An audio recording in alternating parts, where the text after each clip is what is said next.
which one is primary standard substance and which one is secondary standard substance? Primary standard substance and secondary standard substance. Let us try to find primary standard substance and secondary standard substance. Primary standard substances and secondary standard substances.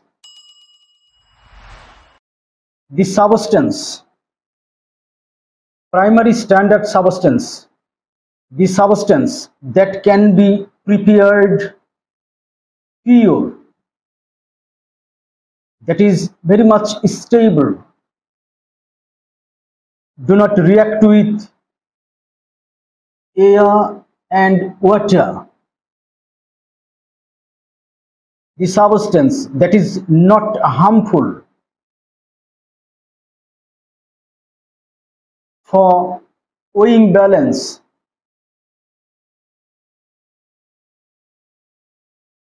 Number 4,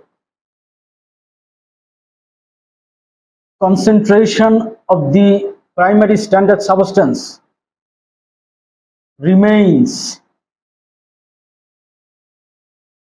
unchanged for long.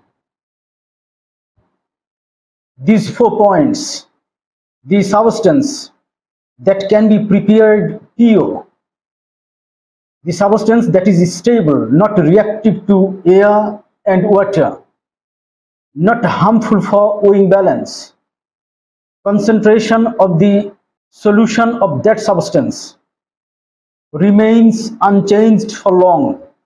For example,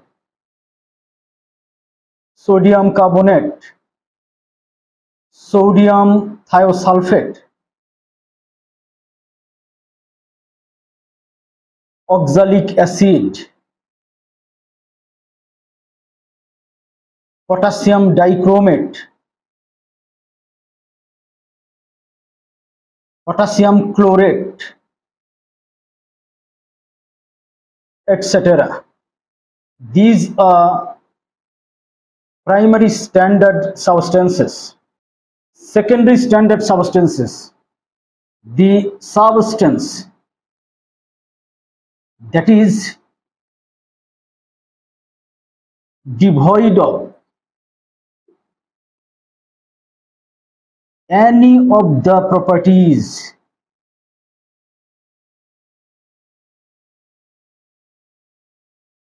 this is secondary standard substance. For example, hydrochloric acid, nitric acid, sulfuric acid, sodium hydroxide, potassium hydroxide, ammonium hydroxide, potassium permanganate, etc. Here, oxidation number of manganese is +7, very high oxidation number. This is the reactive one. In this case, oxidation number of chromium is +6, comparatively less reactive. Less reactive ones or non-reactive ones are primary standard substances, and reactive ones are secondary standard substances. Now, which one is primary standard substance? This is primary standard substance. Which one is secondary standard substance? Secondary standard substance is this, nitric acid. Primary standard substance and secondary standard substance. Thank you for watching.